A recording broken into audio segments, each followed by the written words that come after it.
Ma sœur m'a virée du repas de Noël parce que je suis, selon ses propres mots, juste une ouvrière. Elle pensait que mes mains abîmées par le travail manuel et mon odeur de chantier allaient tacher sa réputation immaculée devant sa belle famille aristocratique. Elle avait honte de moi. Elle a juste oublié un détail crucial. C'est cette ouvrière qui finançait secrètement son école de mode à 12 000 € l'année, son appartement parisien dans le 6e arrondissement et son train de vie de princesse depuis 4 ans. Alors, quand elle m'a planté un couteau dans le dos, j'ai pris une décision radicale. J'ai coupé les vivres. Brutalement. Sans préavis. Elle voulait jouer à la grande dame sophistiquée? J'ai décidé de la laisser payer l'addition de sa propre arrogance. Et croyez-moi, la chute a été vertigineuse. Avant de vous raconter comment j'ai fait s'effondrer son château de cartes et comment le karma a frappé plus fort que je n'aurais jamais pu l'imaginer, j'ai une petite question pour vous. Je suis toujours curieuse de savoir d'où vous écoutez mes histoires.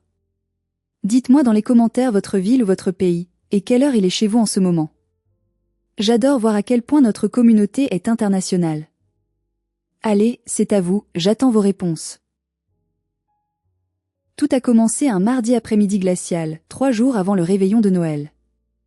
Je me trouvais dans les entrailles techniques de l'hôpital de la Croix-Rousse à Lyon. L'air était saturé de poussière de béton et d'une odeur métallicâtre, un mélange de soudure froide et de graisse industrielle. J'étais perché en équilibre précaire sur une échelle télescopique, les bras levés vers le plafond, en train de ressouder un raccord complexe sur une unité de traitement d'air massive qui avait décidé de lâcher au pire moment de l'année. Mes muscles brûlaient sous l'effort constant. La sueur coulait le long de ma colonne vertébrale malgré le froid mordant du local technique non chauffé. C'est ça, ma vie. Je m'appelle Léonie, j'ai 32 ans, et je suis technicienne spécialisée en chauffage, ventilation, climatisation et domotique. En gros, je m'assure que les gens n'aient ni trop chaud, ni trop froid, et que leur maison intelligente ne devienne pas stupide.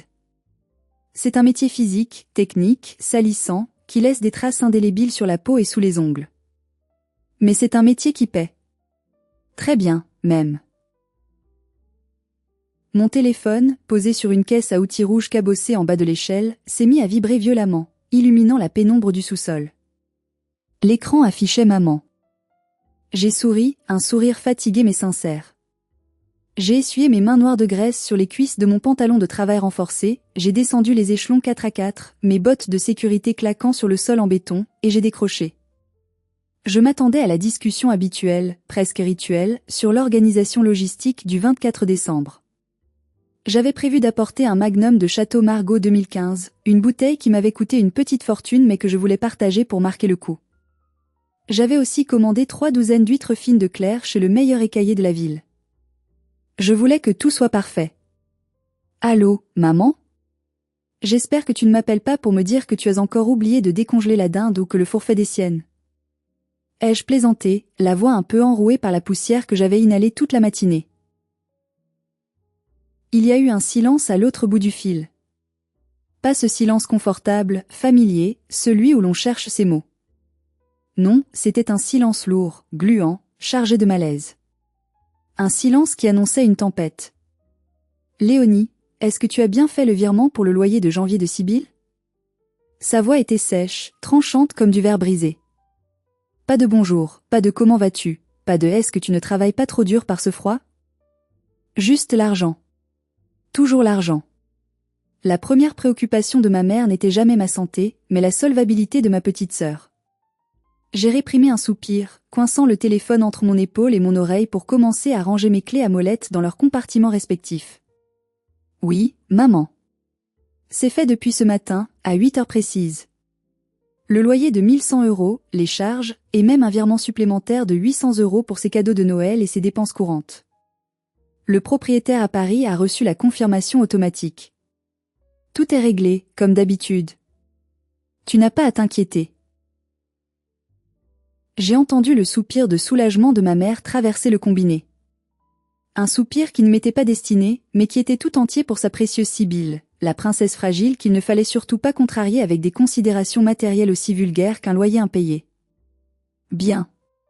C'est bien. C'est important qu'elle soit sereine pour ses examens blancs, tu comprends? Elle est tellement stressée en ce moment avec ses projets de fin d'année. Je comprends, maman. Bon, et pour le réveillon? Je pensais arriver vers 18h30, le temps de prendre une douche et de récupérer les huîtres. Je peux aussi passer prendre tante Zélie si elle n'a pas de transport. Nouveau silence. Plus long cette fois. Plus glacial que l'air qui sortait des bouches de ventilation défectueuses au-dessus de ma tête.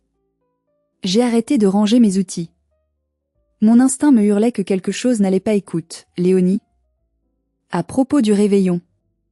On a discuté avec ton père et Sibylle hier soir, et on pense que ce serait mieux si tu ne venais pas cette année.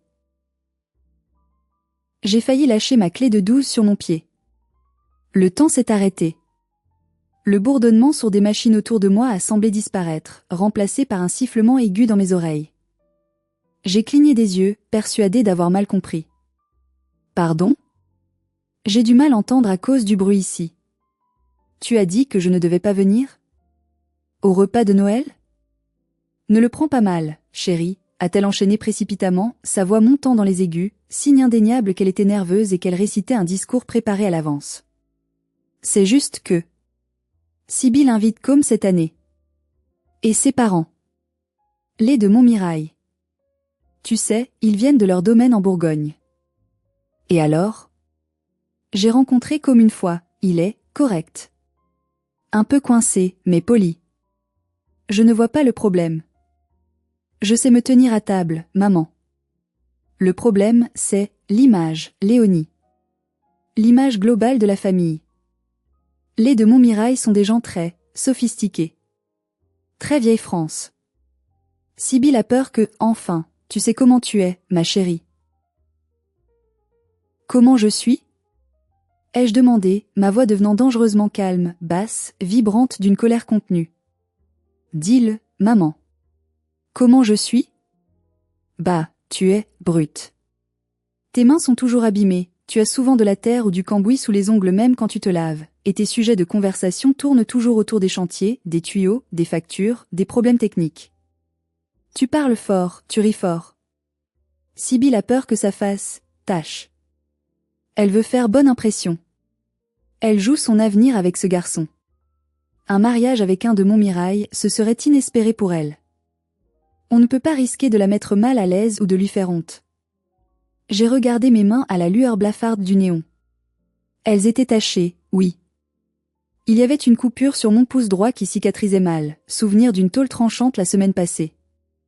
Mes ongles étaient courts, pratiques, sans vernis. C'étaient des mains de travailleuse. Mais c'étaient aussi les mains qui avaient signé les chèques de caution. C'étaient les mains qui avaient viré près de 25 000 € cette année pour que Sibylle puisse jouer à la parisienne chic, s'acheter des sacs de marque et fréquenter les cafés de Saint-Germain-des-Prés. Donc, j'ai résumé lentement, le cœur battant à tout rompre contre mes côtes, parce que je travaille de mes mains pour financer votre train de vie et celui de ta fille, je suis trop honteuse pour m'asseoir à votre table ? Je suis assez bonne pour payer, mais pas assez bonne pour manger avec vous ? Oh, n'exagère pas. Ne sois pas dramatique, Léonie.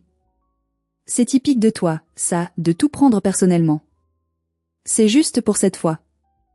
On se fera un déjeuner le 26, juste nous, à la bonne franquette avec les restes. Tu seras plus à l'aise, tu pourras venir en jean si tu veux. On ne veut juste pas que tu te sentes humilié devant ces gens-là qui ont des codes différents des tiens.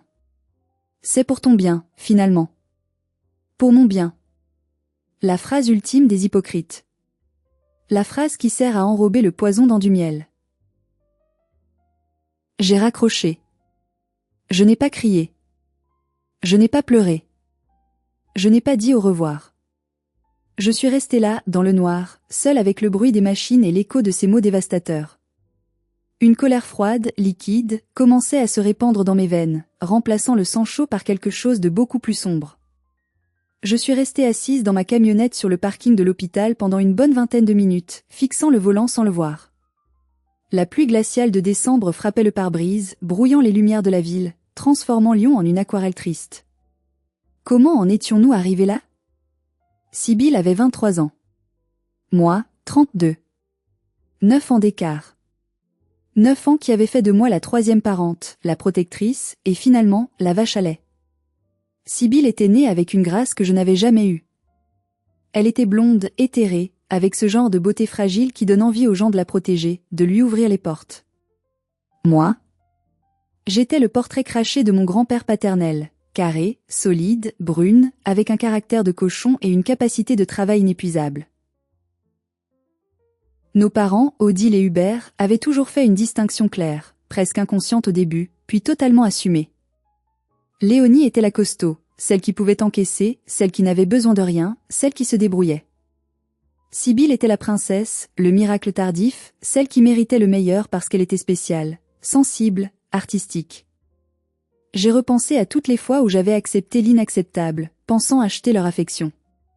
Quand j'avais 22 ans, je venais de lancer ma boîte, Lumière et compagnie.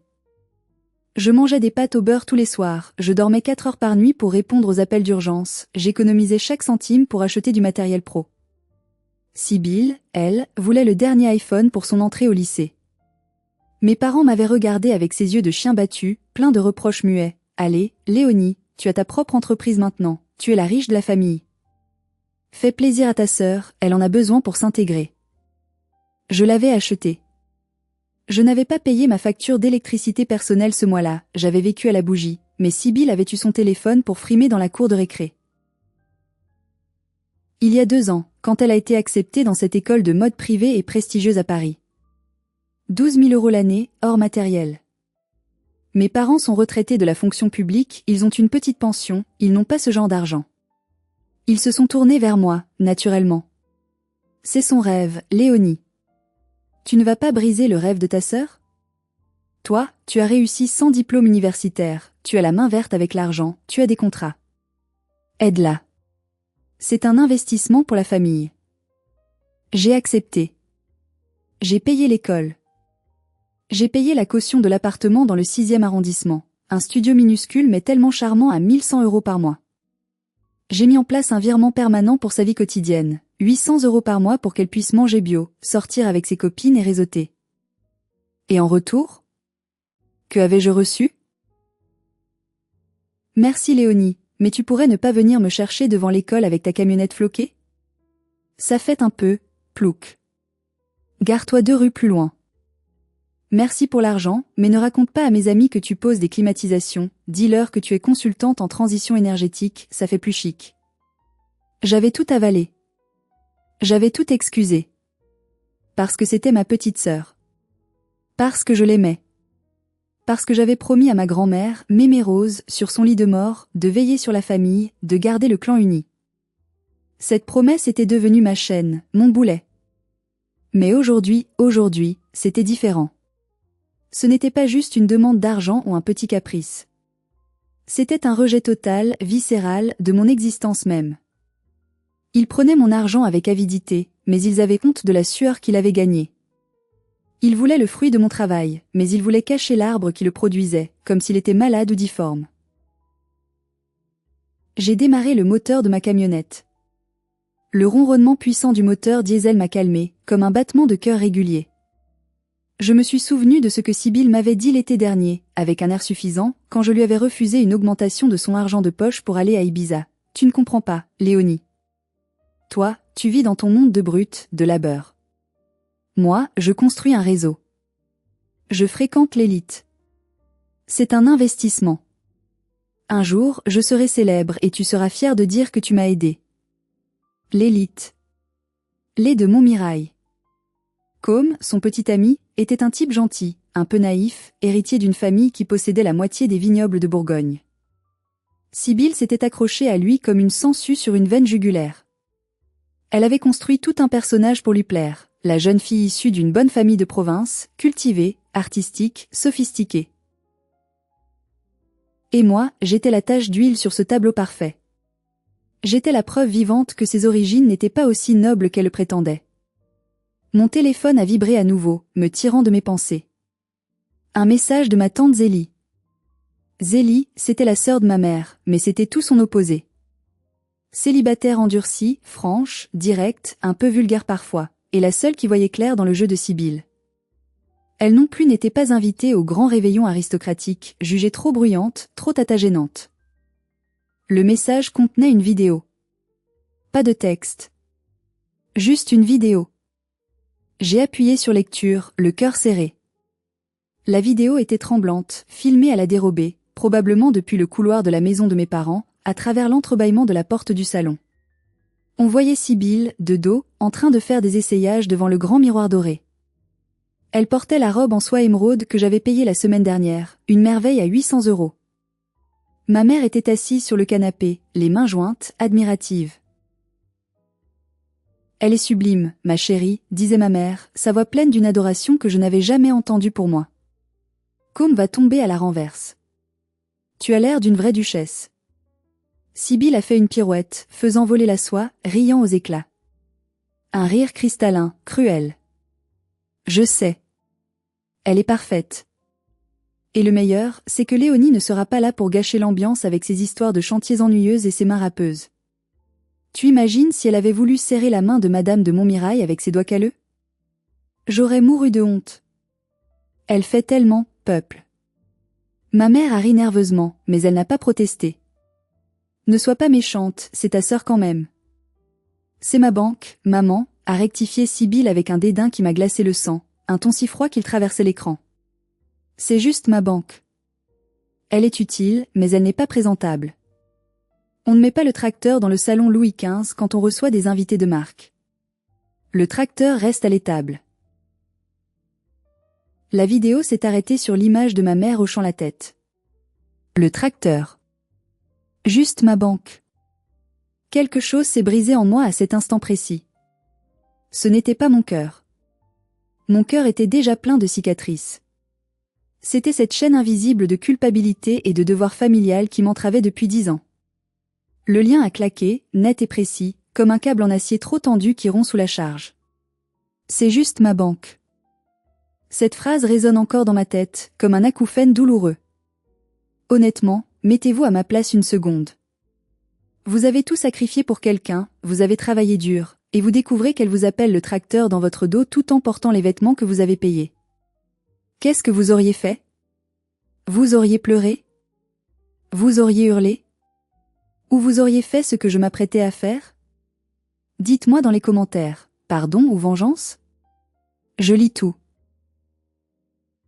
Je suis rentrée chez moi, dans mon appartement au centre de Lyon. C'était un bel endroit, un loft industriel que j'avais rénové moi-même du sol au plafond, posant chaque carrelage, installant chaque câble. J'ai pris une douche brûlante, frottant ma peau avec une éponge abrasive jusqu'à ce qu'elle devienne rouge vif, comme si je voulais effacer l'étiquette ouvrière sale que ma famille m'avait collée sur le front. En sortant, j'ai enfilé un peignoir propre, doux, je me suis versé un grand verre de Châteauneuf-du-Pape, et je me suis assise devant mon bureau, face à mon ordinateur à 3 écrans. Le calme avant la tempête. Je n'étais pas triste. Je n'étais plus en colère. J'étais dans un état d'hyperlucidité, froide et clinique. C'est le même état d'esprit que j'ai quand je dois diagnostiquer une panne complexe sur un système industriel critique. Analyser le problème.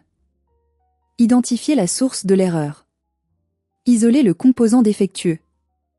Éliminer le dysfonctionnement pour sauver le système. Le composant défectueux, c'était ma générosité. Le dysfonctionnement, c'était l'ingratitude de ma sœur. J'ai ouvert l'application sécurisée de ma banque. J'ai tapé mon code avec des doigts fermes. J'ai navigué jusqu'à l'onglet virement permanent.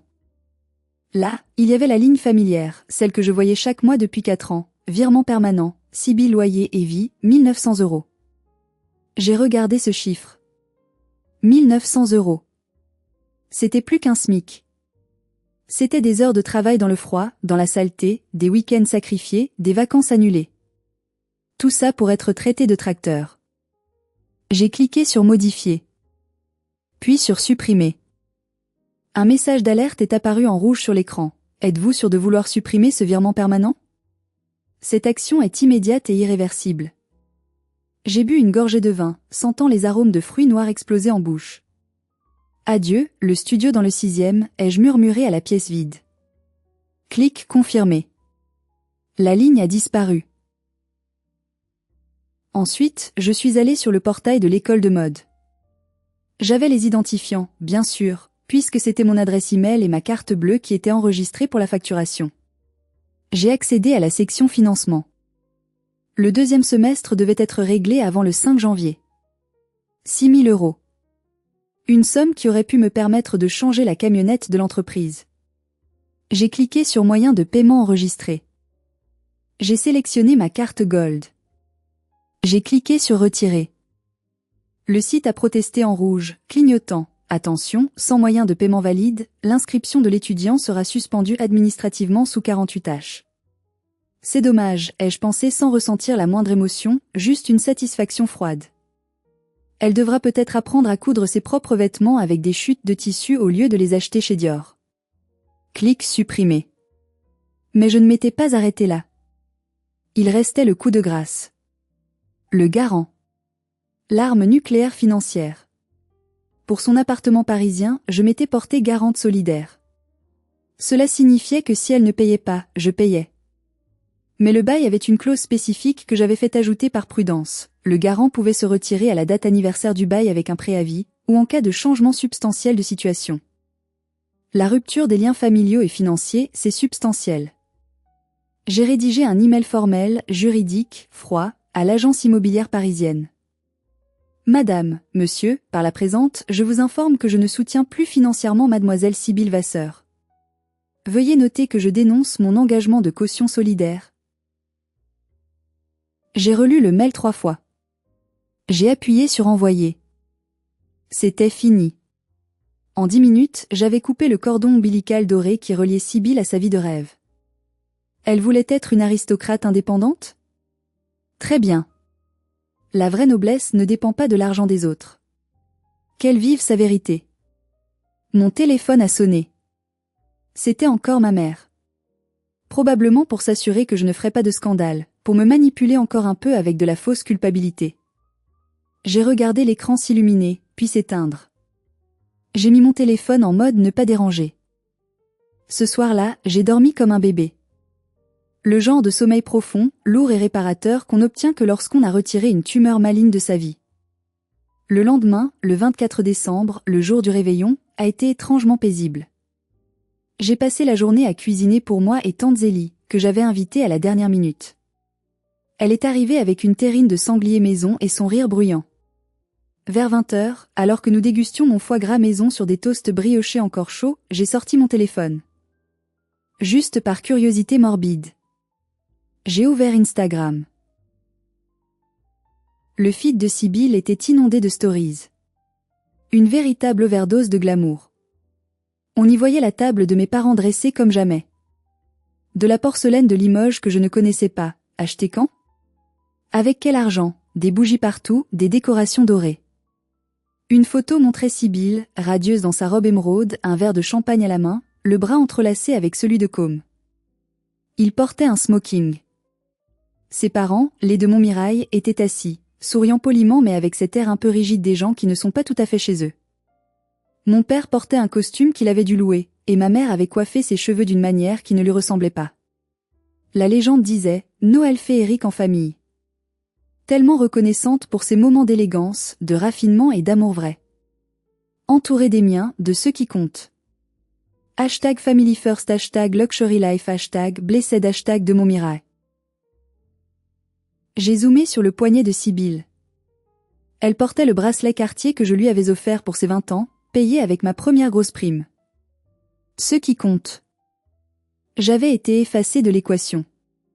J'étais devenue fantôme. Zélie a regardé par-dessus mon épaule, une tranche de pain à la main, et a ricané. Regarde la tête de ton père. Il a l'air d'avoir avalé un balai. Il essaie tellement fort de ne pas avoir l'air d'un retraité de la fonction publique. C'est pathétique. Ils jouent tous un rôle. Nous avons ri. Nous avons trinqué avec mon château Margaux, savourant ce nectar que mes parents ne goûteraient pas. À l'élégance, a dit Zélie en levant son verre. La vraie. Celle qui paie ses factures et qui n'a pas honte de qui elle est. À cet instant précis, une notification bancaire est apparue sur le haut de mon écran. Boursorama Banque, alerte sécurité. Transaction refusée. Carte Gold secondaire X4589, titulaire, Sybille Vasseur. Montant, 450 €. Commerçant, Uber Luxury. Motif, carte bloquée par le titulaire principal. J'ai souri. Un sourire de loup. La première pièce du domino venait de tomber. Il était 22h30. Sibyl essayait probablement de commander un chauffeur de luxe pour accompagner sa belle famille ou pour aller en club après le dîner, pour les impressionner jusqu'au bout. Le spectacle allait commencer. Et je n'avais même pas besoin d'être au premier rang pour l'apprécier. Le silence a duré exactement 48 heures. Le temps que l'alcool du réveillon se dissipe, que la magie de Noël s'évapore et que la réalité bancaire frappe à la porte avec la brutalité d'un huissier. Le 26 décembre au matin, mon téléphone a commencé à convulser sur la table de la cuisine en chaîne massif. Sibyl. 12 appels manqués en 10 minutes. Puis maman. 5 appels. Puis papa. 3 appels. Puis Sibyl encore. Et des SMS, réponds, urge, t'es où? Je buvais mon café noir, fort, observant la neige tomber doucement sur les toits de Lyon. J'ai finalement décidé de décrocher quand Sibyl a appelé pour la 20e fois. J'ai mis le haut-parleur. Allô? Ai-je dit d'une voix calme, posée, presque douce.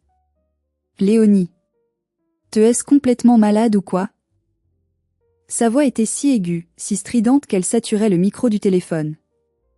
Je pouvais entendre l'hystérie pure, la panique non filtrée. Bonjour Sibyl. J'espère que tu as passé un bon Noël.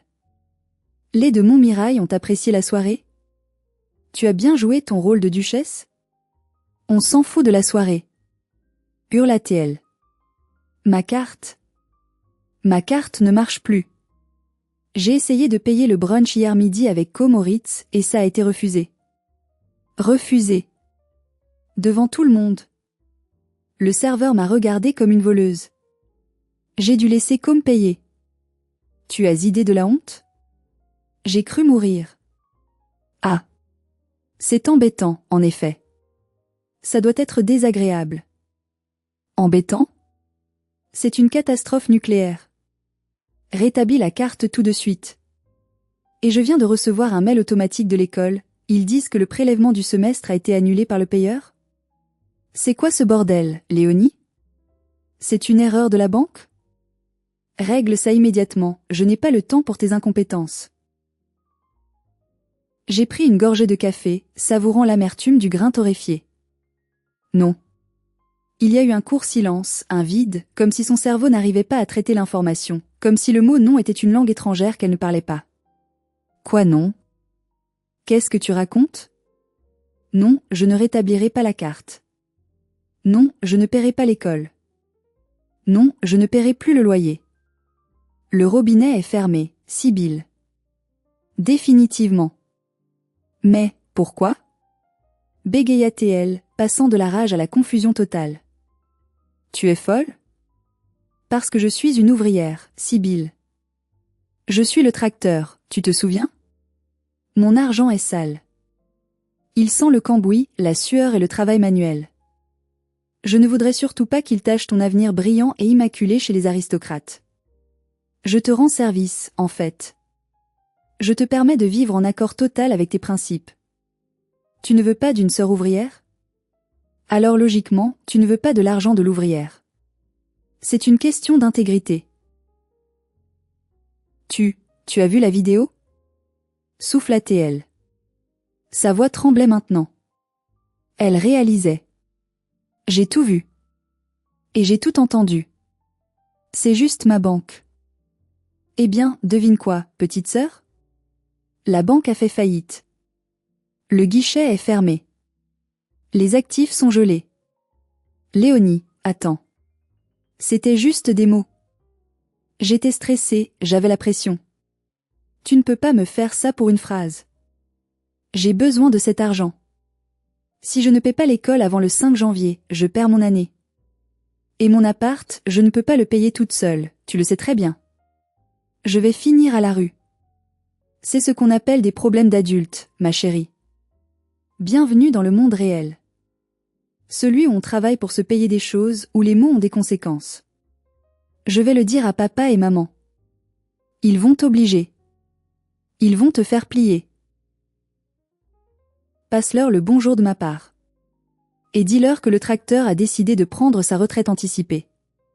J'ai raccroché. Mes mains tremblaient un peu, non pas de peur, mais d'une adrénaline puissante. C'était fait. J'avais tenu bon. J'avais repris le pouvoir. 10 minutes plus tard, c'était au tour de mon père. Hubert. L'homme qui ne m'appelait jamais sauf quand la chaudière était en panne ou qu'il avait besoin que je lui prête ma camionnette. Léonie. C'est quoi ce caprice d'enfant gâté? Sa voix était grave, autoritaire, celle qu'il utilisait quand j'avais 10 ans. Bonjour papa. Ce n'est pas un caprice. C'est une décision de gestion financière stratégique. Tu mets ta sœur dans la merde noire. Elle est en pleurs ici, elle fait une crise de nerfs. Tu es l'aîné, tu as des responsabilités morales. On a un accord tacite. Tu réussis, tu aides le clan. Vous avez un accord avec votre conscience, papa. Pas avec moi. Moi, j'ai fini. Vous aviez honte de moi au réveillon? Vous m'avez caché comme une maladie honteuse? Très bien. Assumez votre fille prodigue. Vous voulez qu'elle vive comme une princesse? Payez pour son château. Sortez vos économies. Tu sais très bien qu'on ne peut pas. Avec nos petites retraites, on arrive à peine à boucler les fins de mois. Alors peut-être qu'elle devrait vivre selon VOS moyen, et pas selon les miens. Peut-être qu'elle devrait travailler au McDo le soir comme je l'ai fait à mes débuts. Tu es égoïste, Léonie. Je ne te pensais pas aussi rancunière. C'est petit. Très petit. Tu te venges bassement. Ce qui est petit, papa, c'est de cacher sa propre fille parce qu'elle ne porte pas de tailleur Chanel mais un bleu de travail. J'ai 32 ans. J'ai ma vie. Et ma vie ne consiste plus à subventionner des gens qui me méprisent. J'ai terminé. J'ai bloqué son numéro. Puis celui de ma mère. Je savais que ce n'était pas fini. Sibylle était comme un animal acculé, habitué au luxe. Elle allait mordre, griffer, essayer de reprendre sa place au sommet. Mais je ne savais pas encore à quel point le destin, ce grand metteur en scène ironique, allait jouer en ma faveur. Le mois de janvier a été étrangement calme pour moi à Lyon, mais je savais que c'était le chaos absolu à Paris. Grâce à Zélie, qui jouait les agents doubles, j'avais des nouvelles indirectes. Sibylle était retournée à Paris début janvier, essayant désespérément de maintenir les apparences avant que tout n'explose. Elle avait dit à Com qu'il y avait un problème administratif temporaire avec ses comptes bancaires familiaux, un blocage dû à un héritage compliqué d'une grand-tante éloignée, mensonge numéro 1. Elle avait supplié la direction de l'école de lui donner un délai de paiement exceptionnel. Ils avaient refusé, politique stricte. Elle avait vendu en catastrophe quelques sacs à main de luxe sur Vinted pour payer une partie du loyer de janvier, mais ce n'était qu'une goutte d'eau dans l'océan de ses dettes. Le propriétaire, ayant reçu mon recommandé, lui avait déjà envoyé une mise en demeure. Le 15 janvier, un froid polaire s'est abattu sur la France. -5 degrés Celsius à Lyon, -8 degrés Celsius ressentis à Paris. C'est le genre de temps que j'adore professionnellement, car c'est là que mon téléphone sonne sans arrêt. Les vieilles chaudières lâchent, les pompes à chaleur mal réglées gèlent, les tuyaux pètent. Les affaires prospèrent. J'étais dans mon bureau vitré, en train de gérer le planning surchargé de mes 2 employés, Marius et Thomas, quand le téléphone fixe de l'entreprise a sonné. C'était la ligne urgence VIP. Marius a décroché. Lumière écho, bonjour, Marius à l'appareil. Oui. Une urgence absolue? Ah, je vois. Paris? C'est loin, monsieur, nous sommes basés à Lyon, les frais de déplacement seront. Attendez, je vais voir avec la patronne, c'est un cas particulier. Il a mis la main sur le combiné, les yeux ronds, et s'est tourné vers moi. Chef, c'est un type désespéré. Sa pompe à chaleur géothermique a lâché cette nuit. C'est un système très complexe, une installation industrielle adaptée au résidentiel, marque allemande, très haut de gamme. Personne à Paris ne semble disponible ou compétent pour intervenir avant une semaine. Il a vu nos certifications et nos avis en ligne sur les installations spécialisées. Il est prêt à payer le déplacement, l'hôtel et le tarif urgence triple. Il dit qu'il a une personne âgée fragile à domicile. J'ai froncé les sourcils. Paris? C'était à 2 heures de TGV, ou 4 heures de route, mais pour un dépannage facturé au prix fort. C'est qui le client? Ai-je demandé machinalement. Un certain monsieur Henri de Montmirail. Avenue Foch. Mon cœur a raté un battement. Le stylo m'a échappé des doigts. De Montmirail. Le père de Com. Le futur beau-père de Sibylle. L'homme que je n'étais pas digne de rencontrer. Le destin n'était pas seulement ironique, il était farceur, et il avait un sens de l'humour noir absolument délicieux. Passe-moi le téléphone, Marius. Tout de suite. J'ai pris le combiné, ma main tremblant légèrement, mais ma voix est sortie parfaitement professionnelle, calme, rassurante. Bonjour, Léonie à l'appareil. Gérante de Lumière et compagnie. Ah, madame. Dieu merci. Je suis Henri de Montmirail. Nous sommes gelés. Ma femme est asthmatique et ne supporte pas le froid. Il fait 12 degrés dans la maison, c'est une glacière. C'est une installation Viessmann série 300. Personne ne comprend comment la redémarrer, les techniciens locaux me parlent de tout changer. On m'a dit que vous étiez la magicienne de ce type de matériel dans le quart sud-est. Je vous en supplie, je paie tout ce qu'il faut. Venez. J'ai souri. Un sourire de prédateur qui vient de voir la cage se refermer sur sa proie. Ils avaient besoin de l'ouvrière. Ils avaient besoin de la main-d'œuvre sale qu'ils méprisaient tant sans le savoir. La vie est une roue. Je comprends l'urgence vitale, monsieur de Montmirail. Je peux être là demain matin à 9 heures précises avec le matériel adéquat. Mais le tarif sera conséquent, compte tenu de la distance et de l'urgence. Peu importe le prix. Venez. Je vous attends. J'ai raccroché doucement.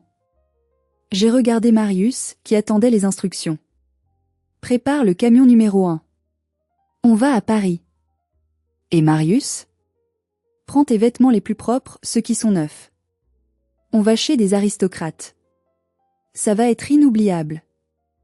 Le lendemain matin, après un trajet avalé à vive allure sur l'autoroute A6, je me suis garé devant l'immense porte cochère de l'hôtel particulier de l'avenue Foch. Une bâtisse impressionnante en pierre de taille, le genre d'endroit qui crie vieux argent et pouvoir discret. J'ai enfilé ma combinaison de travail bleu, propre, fraîchement repassée, avec le logo Lumière et compagnie brodé en fil d'or dans le dos. J'ai attaché mes cheveux en une queue de cheval stricte. Pas de maquillage. Juste moi, ma compétence et ma caisse à outils de 20 kilos. Monsieur de Montmirail nous a ouvert lui-même. C'était un homme distingué, la soixantaine élégante, mais il était enveloppé dans une épaisse robe de chambre en cachemire et une écharpe en laine, tremblant de froid. Vous êtes nos sauveurs. Entrez, entrez, je vous en prie. Le sous-sol est par là. Je suis entré dans le hall en marbre. C'était magnifique. Et glacial. Montrez-moi la chaufferie, monsieur. J'ai travaillé pendant 2 heures sans relâche. C'était une panne vicieuse, un capteur électronique défaillant couplé à une vanne bloquée qui avait mis tout le système en sécurité critique. Compliqué pour un amateur ou un plombier lambda, logique pour moi. J'ai remplacé la pièce, recalibré le système via mon ordinateur portable et purgé les circuits. À 11h30, un ronronnement d'eau s'est fait entendre, et la douce chaleur a commencé à revenir dans les immenses radiateurs en fonte. Monsieur de Montmirail est descendu à la chaufferie avec un plateau d'argent portant du café fumant et des croissants frais. C'est miraculeux, mademoiselle. Léonie. Léonie Vasseur, ai-je répondu en le regardant droit dans les yeux. Il a froncé les sourcils, s'arrêtant net. Vasseur. C'est drôle, ma future belle-fille s'appelle Sibylle Vasseur. Une coïncidence, j'imagine ? C'est un nom assez commun dans le Nord. J'ai essuyé mes mains sur un chiffon propre. Le moment de vérité. Le moment pour lequel j'avais fait 500 kilomètres. Ce n'est pas une coïncidence, monsieur de Montmirail. Sibylle est ma petite sœur. Il a écarquillé les yeux, la tasse de porcelaine tremblant légèrement dans sa main. Votre sœur ? Mais... Sibylle nous a dit que sa sœur était directrice des opérations pour une multinationale pétrolière à Dubaï. Elle a dit que vous ne pouviez pas venir à Noël à cause d'un déplacement d'affaires urgent et d'une crise géopolitique. J'ai laissé échapper un petit rire sec, sans joie. Ah. Dubaï. C'est exotique. Non, monsieur. Je vis à Lyon. Et je suis artisan. C'est moi qui dirige mon entreprise, certes, mais je suis surtout celle qui met les mains dans le cambouis tous les jours. C'est mon métier. Le visage d'Henri de Montmirail est passé de la surprise à la confusion, puis à une sorte de réalisation sombre, douloureuse. Il n'était pas idiot. Je ne comprends pas. Pourquoi mentirait-elle sur ça? Vous êtes une professionnelle remarquable. Vous venez de sauver ma maison en plein hiver. C'est un métier noble. Peut-être parce que Sibylle trouve que mon métier n'est pas assez distingué pour votre famille, monsieur. Elle m'a dit textuellement que j'étais une tache sur son image. C'est pour ça que je n'étais pas là à Noël. Je n'étais pas à Dubaï.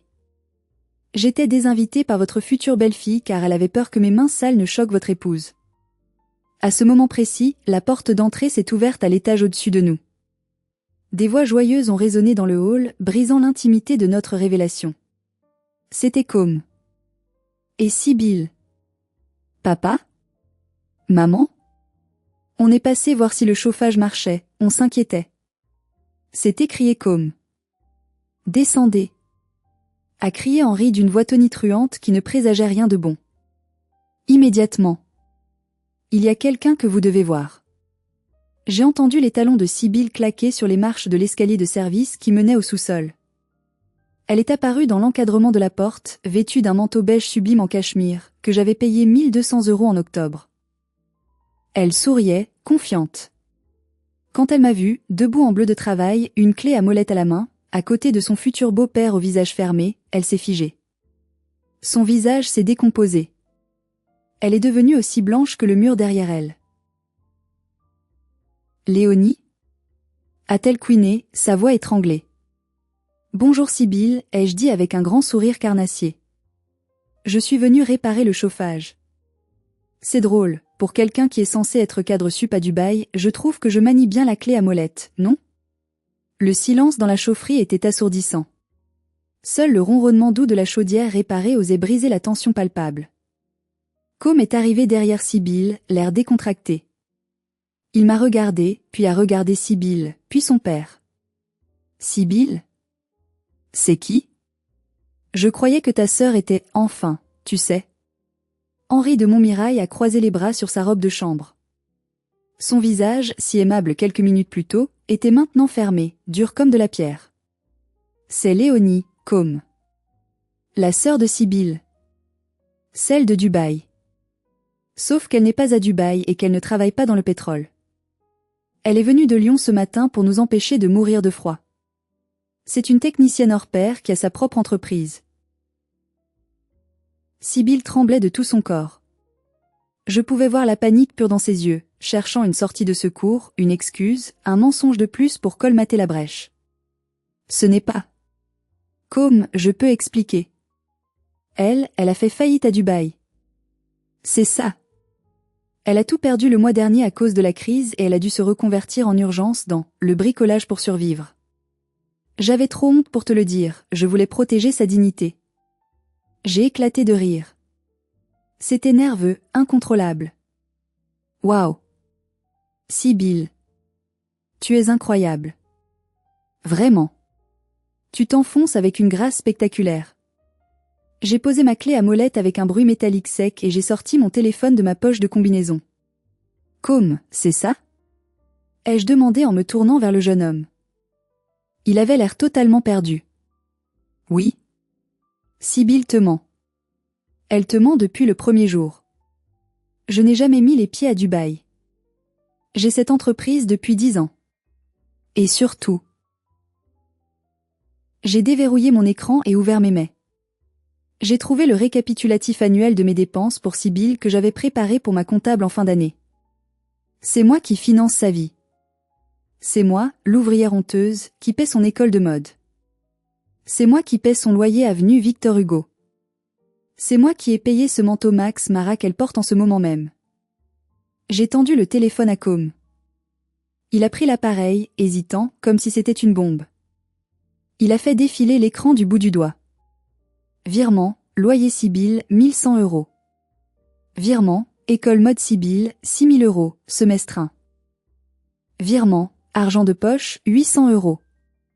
Carte bleue, achat Galerie Lafayette, 450 €. Caution solidaire, Léonie Vasseur.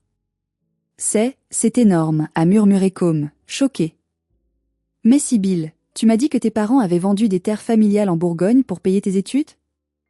Tu m'as dit que tu venais d'une famille de propriétaires terriens qui avaient des difficultés de trésorerie passagère? Sibyl a essayé d'arracher le téléphone des mains de Com, mais il a reculé vivement. Non. C'est faux. C'est des faux documents. Elle a tout fabriqué. Elle est jalouse, Com. Elle a toujours été jalouse de moi parce que je suis belle et qu'elle est ordinaire. Elle veut nous détruire parce qu'elle est aigrie et seule. Henri de Montmirail a fait un pas en avant. Sa voix était calme, mais tranchante, celle d'un homme habitué à commander. Assez. Sibyl. Ça a suffi. J'ai vérifié le numéro de siret de l'entreprise de votre sœur sur mon téléphone avant qu'elle n'arrive. Elle existe depuis 2014. Elle a un bilan financier impeccable. Elle est respectée dans la profession. Vous, par contre, vous venez de mentir à mon fils, à moi, et à ma femme, droit dans les yeux, chez moi. Il s'est tourné vers moi, avec un respect nouveau. Mademoiselle Léonie. Merci pour votre honnêteté. Et pour le chauffage. Je vous paierai le double de la facture et je vous rembourserai vos frais. Quant à vous, Sibyl, je pense qu'il est temps de partir de cette maison. Sibyl a fondu en larmes. Des larmes de rage, pas de remords. Elle s'est jetée aux pieds de Com. Vous ne pouvez pas me faire ça. Com. Dis quelque chose.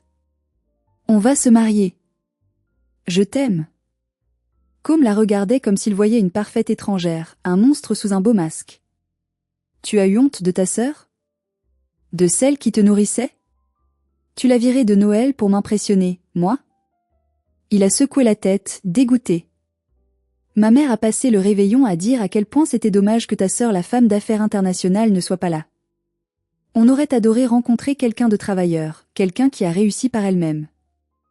Mais toi, tu n'es qu'une coquille vide, Sibyl. Tu es une arnaque. C'est fini. Rends-moi la bague. Quoi?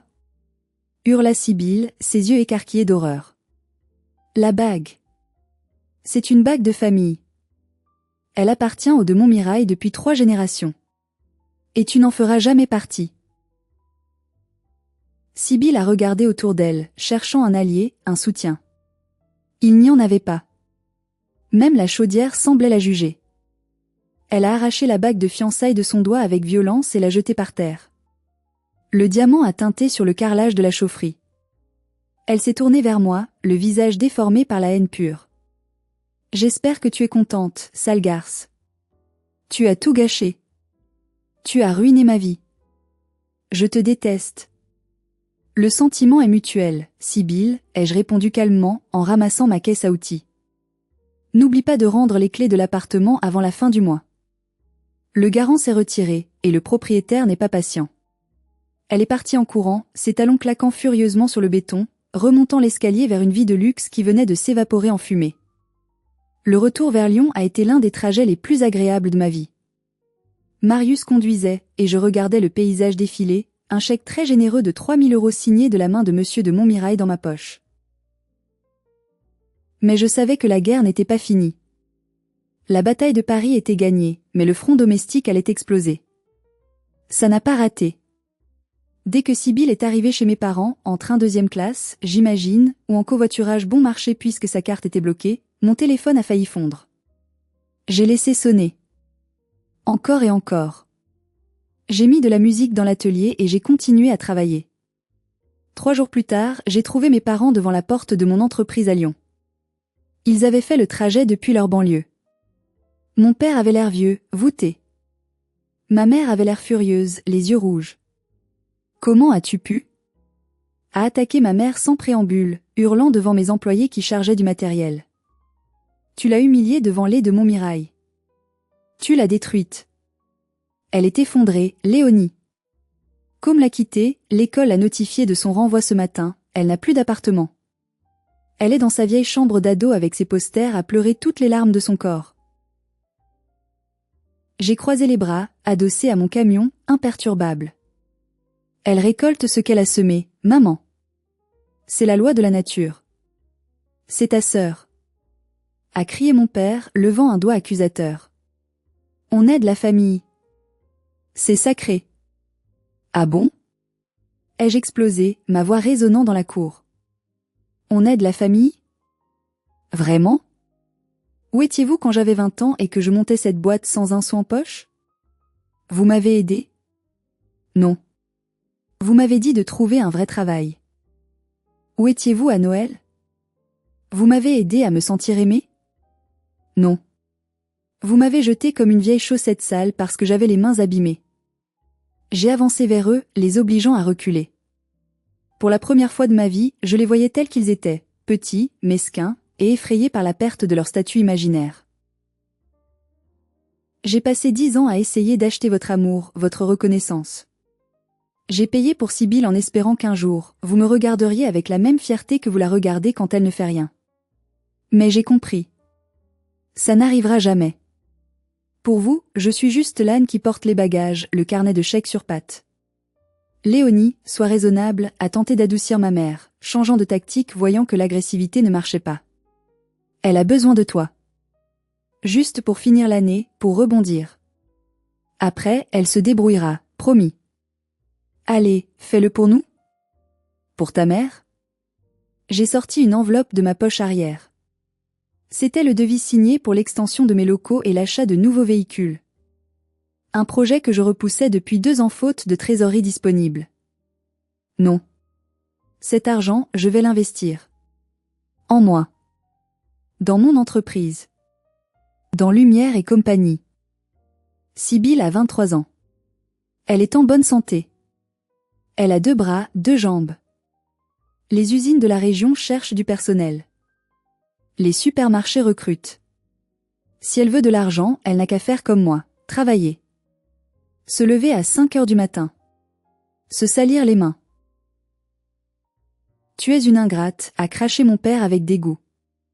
On t'a élevée. Je me suis élevée toute seule, papa. Et maintenant, je vous demande de partir de ma propriété privée. Sinon j'appelle la police pour intrusion et harcèlement. Et croyez-moi, je le ferai. Ils sont partis. Le dos voûté, marmonnant des insultes, vaincus. Je ne les ai plus jamais revus depuis ce jour-là. 6 mois plus tard. Je suis assise à la terrasse d'un café chic à Lyon. Il fait beau. Je porte une belle robe, achetée avec mon argent. Mon entreprise a doublé de taille, non seulement grâce à mon travail, mais aussi grâce au contrat de maintenance exclusif que Monsieur de Montmirail m'a confié pour l'ensemble de ses propriétés immobilières à Paris et en Bourgogne. Il m'a recommandé à tous ses amis fortunés comme étant la seule personne de confiance dans ce métier. L'ironie est délicieuse, savoureuse. C'est grâce à mon métier honteux que je suis devenue la prestataire préférée de la haute société parisienne que ma sœur rêvait d'intégrer par le mensonge. Sibylle? Aux dernières nouvelles, via Zélie, qui est toujours ma complice, elle travaille comme hôtesse d'accueil dans un centre commercial de banlieue. Elle vit toujours chez mes parents. L'ambiance est, paraît-il, infernale. Ils se reprochent mutuellement leur échec à chaque repas. Sibylle blâme mes parents de ne pas m'avoir mieux contrôlée.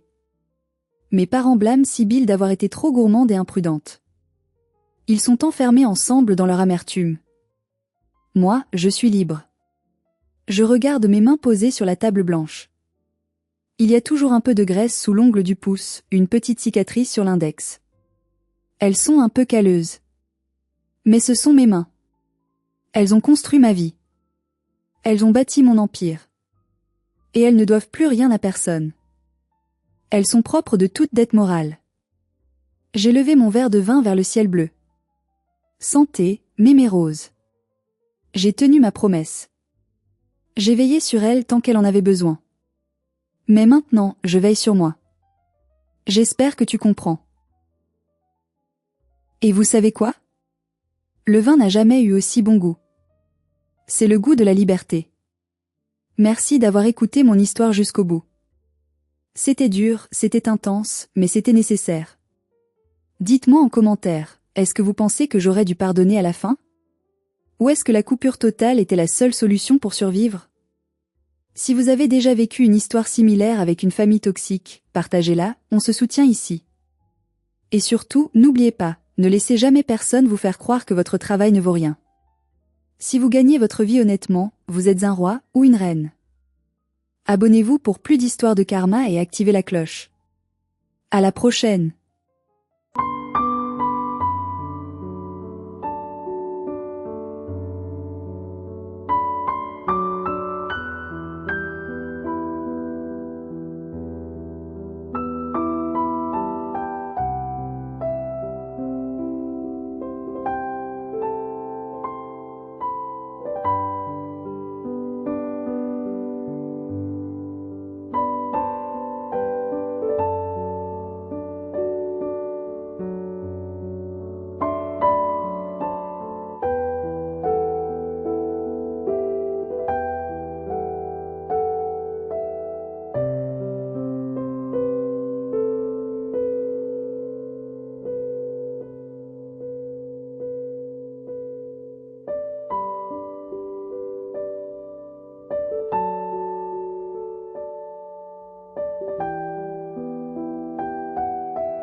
You would have no limbs left. Yeah, exactly. Might as well just let the legs go. Hand it over. Moon, do you want this? Do you want this? Do you want me to send this to you?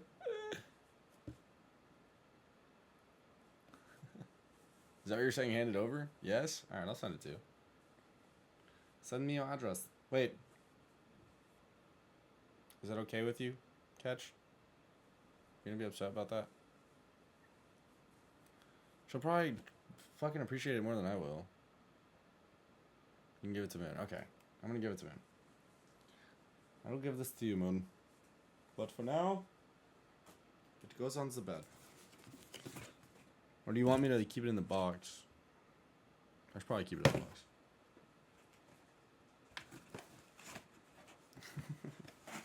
Look at him in the box, dude. He's all cuddled up.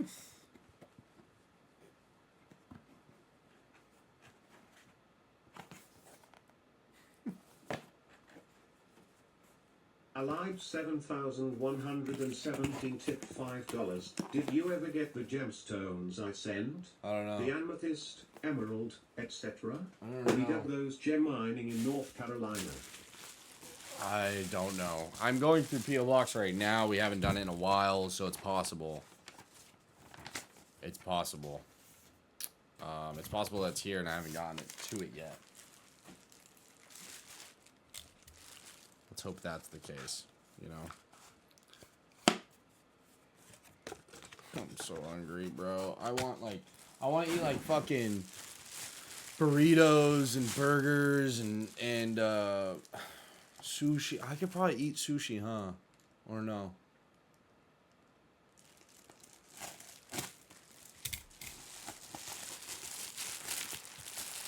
Then eat? I can't, guys. I got my wisdom teeth removed. No rice. Oh, that's right. Fucking A. Wait. No note? No note? Is this another one of these?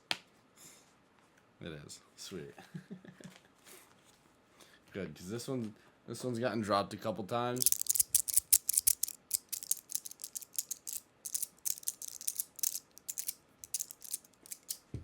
But don't worry, I got a fresh one.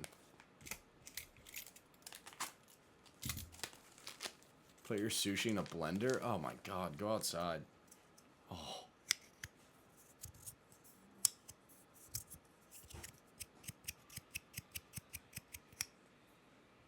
Old? New. Oh, man. Fucking, I'm actually keeping the new one in the case. Fuck that. Taylor only 9 tipped $50. Just quickly wanted to say that I hope your mental health is better today. I rarely get to watch your lives until the next day, but wanted to pop on to say that I hope that your mind is nicer to you these days. Good night. I think it is. Wait, what is this? Wait, I want to put this on the new one. I didn't know it came with stickers. Wait, what does this do? This could change the game. Wait, there's already stickers on it. Oh, fuck. Oh, wait, there's a sticker on one side. Do I put them on both sides? Wait, is there a sticker on this one? No, there wasn't. Sunflowers 883 tipped $10. Hey Fry. It's Hurley. Hold on. Do you think we can play a game sometime still? Hold on. And you paid a lot for your teeth to be pulled. We have to pay $300 for my dog's teeth to get pulled, lol. That sucks. That sucks. Yeah, I paid a fuck ton. I don't really play video games anymore. And I just yelled at Brandon for it, too. I was like, dude, are we just streamers now? Do we no longer, like, play video games? Like, today, like, I woke up. I had a bunch of errands I had to run. Did all that. Did laundry. Cleaned. Came home. Followed up with emails. Got on live. once I get off live, I don't